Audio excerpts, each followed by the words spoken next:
आज हम लोग पढ़ने वाले हैं क्लास 10th के केमिस्ट्री के सेकेंड चैप्टर का बहुत ही इंपॉर्टेंट टॉपिक विरंजक चूर्ण। विरंजक चूर्ण से संबंधित बातें 2011 और 2013 में 5 नंबर में पूछा था और इधर एक एक नंबर का पूछा है। 2017 में पूछा था, 2019 से पूछा था, विरंजक चूर्ण के सूत्र पूछा था और उपयोग पूछा था। 5 नंबर में 2011 2013 में पूछा है, उसके बाद पूछा नहीं है, तो सोच सकते हैं कि इंपॉर्टेंट टॉपिक है। देखिए, हम लोग जाने कि विरंजक चूर्ण क्या होता है, विरंजक चूर्ण बनाया कैसे जाता है, इसका गुण क्या होता है, इसका उपयोग कहाँ कहाँ किया जाता है।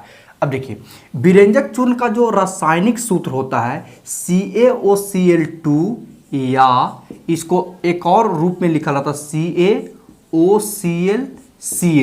है तो वही यार। कैल्शियम है, ऑक्सीजन है, Cl2 है और Cl है। इसका रासायनिक नाम होता है कैल्शियम हाइपक क्लोराइड। अब बात है कि जब ये सूत्र ऐसे होता है तो इसको क्या है, देखिए कैल्शियम और OCl को हाइपक बोला जाता है। क्या बोला जाता है? हाइपक। और Cl के क्लोराइड होता है। ये तक क्लियर हो गया। अब इसको बनाया कैसे जाता है, तो देखिए बनाने की विधि में हम लोग समझते हैं। बनाने की विधि, अब जो भी चीज से बनेगा उसमें पक्का पक्की कैल्शियम होगा और इसमें क्लोरीन गैस होना चाहिए। तो देखिए, विरंजक चूर्ण, ब्लीचिंग पाउडर, इंग्लिश दोनों ध्यान रखिएगा।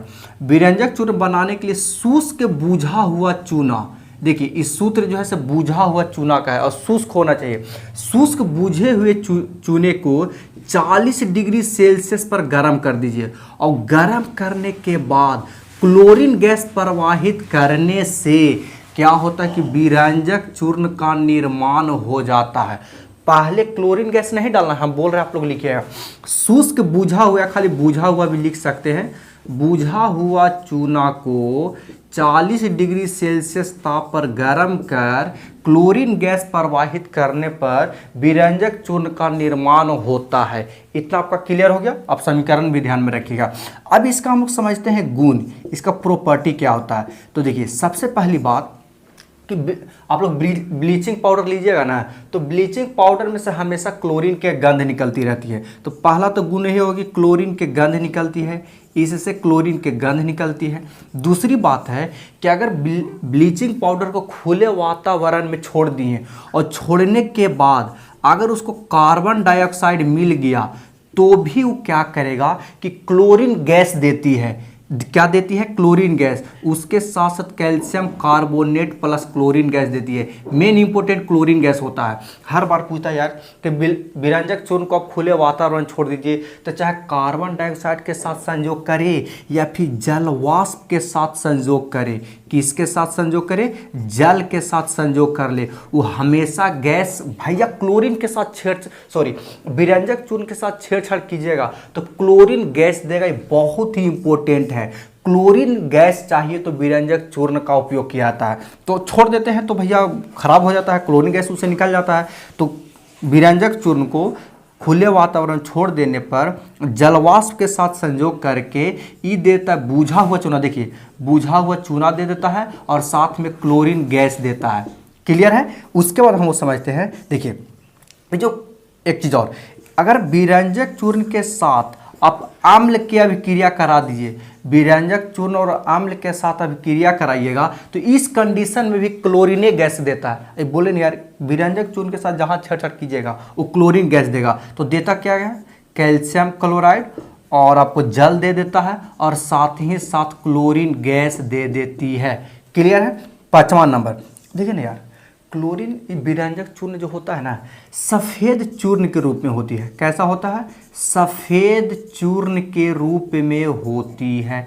इम्पोर्टेंट है क्लोरीन गंध वाला, कि क्लोरीन गंध हमको चाहिए, क्लोरीन गैस चाहिए तो किसका उपयोग करेंगे? तो विरंजक चूर्ण का उपयोग करेंगे।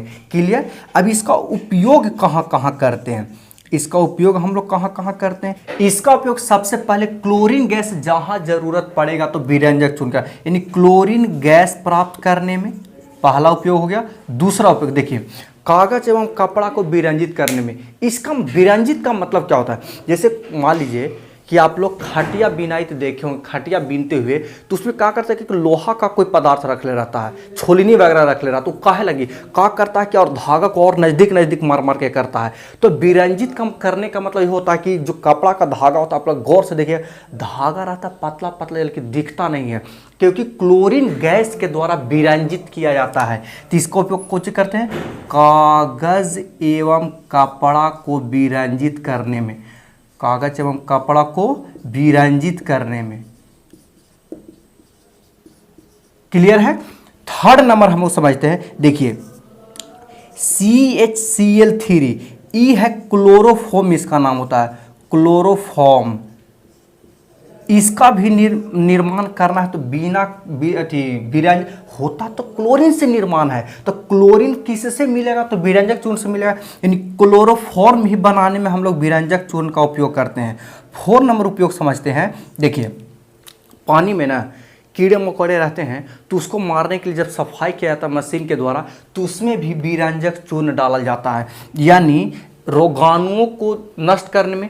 तो रोगाणुनाशक के रूप में, रोगाणुनाशक के रूप में इसका उपयोग किया जाता है, यानी जीवाणु कीटाणु को मारने के लिए, रोग के जो जन्म देता है उसको नाश करने के लिए भी विरंजक चूर्ण का उपयोग किया जाता है। विरंजक चूर्ण भैया 11/2013 में पूछा है, और सूत्र तो एकदम मतलब इतना इंपॉर्टेंट है कि मत कहिए, एकदम इसको याद ही कर लेना है। क्लियर है। आप इसका स्क्रीनशॉट लिए, फिर हम मिलेंगे नेक्स्ट वीडियो।